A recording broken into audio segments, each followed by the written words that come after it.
We're back on Open Line on a Thursday evening with kind of a difficult topic to talk about: white nationalism in our political system in the year 2021.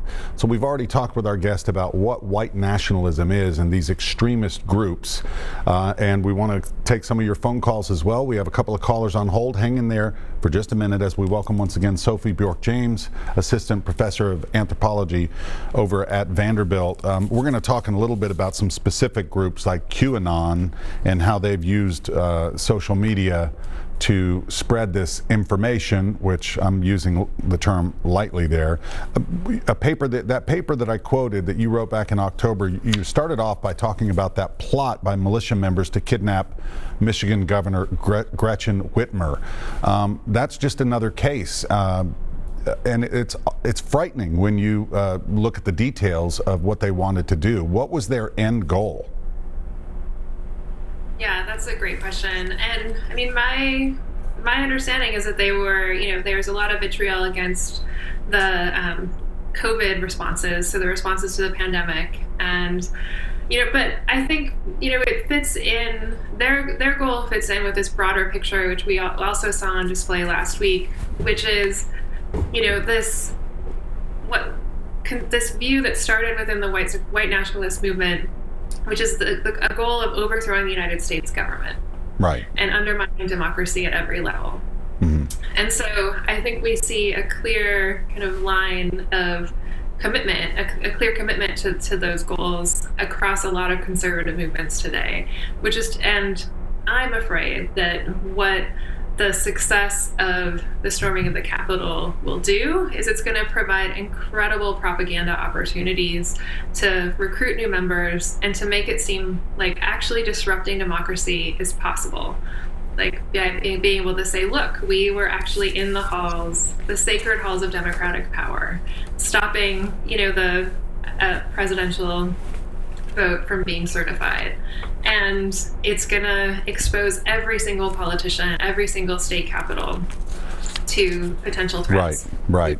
We've heard about those threats. I read a Q&A with Dr. Benjamin Teitelbaum. He's an assistant professor of international affairs at University of Colorado Boulder, talking about the specific people who were part of that protest. When you looked at that crowd, he said he's heard of it as the MAGA movement. It includes remnants of the Tea Party movement, newly recruited Trump enthusiasts, and a small branch of militant activists, as well as people that would formerly have identified with the alt-right. They're not Republicans first and foremost, they're Trump supporters first and foremost. He says virtually all of them, when you look at the demographics of these cross-sections, obviously they're white, mostly now, male. Virtually all of them have less higher education, and they're rural. And also, this is really interesting, a powerful predictor for sympathy for Trump was living close to but not inside areas of ethnic diversity. So whites living near to but not next to more racial and ethnic diversity, some people call that the halo effect, and they feel threatened. Why threatened? I'm getting psychological now.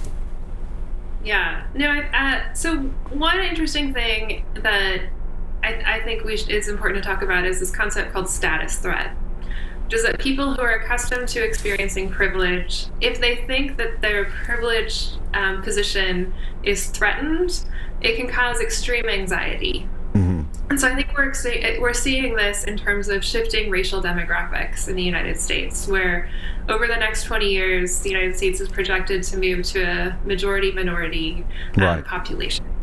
And I think what a lot of, especially, and the polling is very clear, a lot of conservative white people are deeply afraid of that because they believe that they will suddenly be subjected to the same kinds of racial discrimination that racial minorities have been exposed to throughout the history of this country.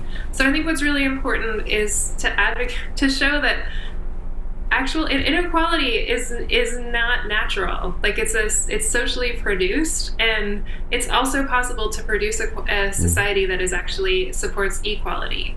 Sure. And that as there's a decrease in discrimination against people of color, it doesn't mean that suddenly white people are going to be discriminated against. Right. And I think, I think that sounds facile to say, but the data shows that especially a lot of conservative white Americans, that is how they view racial demographic change. They think that they're going to be subjected to prejudice when that does not have to be the case. Right, absolutely. I want to go back to what I was saying before. I'm just wondering how these incidents and these groups and their message, how they've been so successful, especially under the Trump administration, the last 4 or 5 years, and with social media.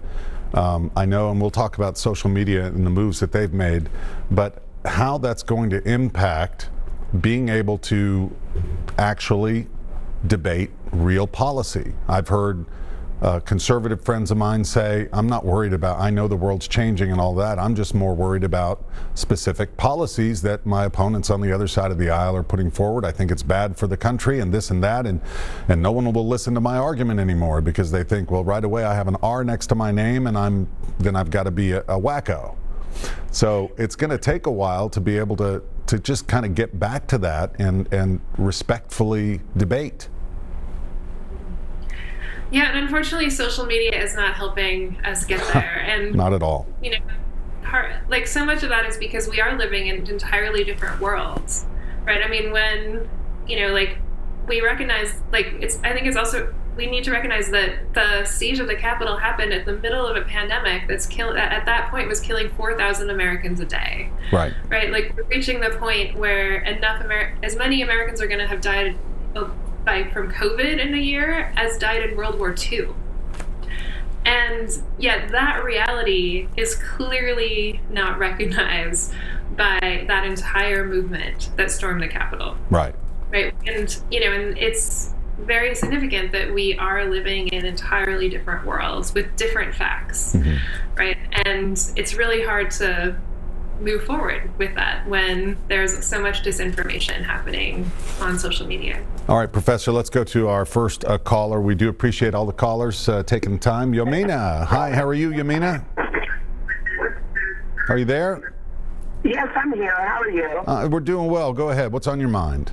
My name is Yamina Kurz, and the way I look at things is that I've been in the United States my whole life, mm-hmm. and the way I see what happened in Nashville, which was terrible downtown, but everybody took a reflection of thinking it was a terrorist organization, and it was something totally different. And I'm just trying to figure out how can I prevail through that without people thinking that it was against my religion or anything like that. And I just want to see how I can move forward. Right, and how we can get Nashville up and going again. Let me ask you, Yamina, what did you think when you saw the rioting at the Capitol, U.S. Capitol last week? What I thought about it is that Nashville grows strong, and it's always grown strong since mm-hmm. I've been here the last couple of years, which I've been here a while, and I've been a Muslim my whole life. But what I'm just saying is that it didn't have nothing to do with terrorism. It has something to do with us just getting back and just get all evil spirits out of Nashville. You understand? This is the city I love. This is the city I love. Stay positive. And I mean it. Yeah, we all do. Thank you for the call. We appreciate it. We'll go to line 2 now, and we will welcome Barry. Hi, Barry. Yes, thank you for taking my call. Most time I get hung up on right off the bat, so you probably will when you start hearing what I'm fixing to say. It's okay, go ahead. It's just like this. I have never been a party member in my whole life, and I dare say I'm a mite older than either one of you. Mm-hmm. I have observed history. I have studied history. I've studied the Constitution, mm-hmm. and on and on. And the thing about it is, for that young lady, when you took and said it, she's from Vanderbilt, majority of all people from Vanderbilt are left-wing. I am not left-wing or right-wing. I believe in being a Christian. I believe in truth. And when the media tells a half-truth, the other half is a half-lie. That's an old cliche. And the media needs to straighten their act up because they're fanning these flames too, just like that young lady over there talking about white nationalists mm-hmm. and that. Well, guess what? There's black nationalists. You saw it in the Black Lives Movement and other things.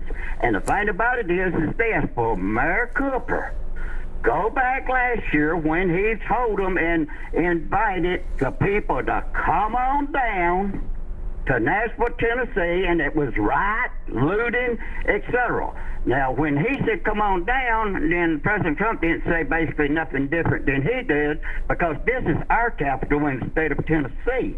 I don't hear nobody talking about that. And oh, by the way, his brother Jim Cooper didn't bring that subject up neither. But he's ready to go against the president, but he's not ready to go against his brother. And that, so see, I believe in being straight talk, honest talk, because as a Christian, you better be. And I want to say this here one thing to all people. Okay. Abortion is against God. If you vote for anybody, I don't care what party it is, you are taking and spitting in God's face. And you will not make heaven your home because you have committed murders. If you vote for them, you're guilty of what they do. And that, just like the Bible says, certainly lay your hands on no man. And when you vote for somebody, you're voting for what they're doing, and so therefore you're guilty. Now, I would like for the person to take and show these clips of downtown Nashville and the fires and everything else and the looting that was going on by John Cooper, the mayor, saying, come on down. Yeah. Hey, we got to take a break, Barry. I believe in being straight out. Now, the president didn't say nothing, and neither did John Cooper, to take and invalidate their position. But the thing about it is they shouldn't have said them to start with. Thank you, Barry. We appreciate it. Thank you for your thoughts, some strong thoughts. We got to digest all of that. We'll talk about it on the other side of this next break. Stay with us, everybody.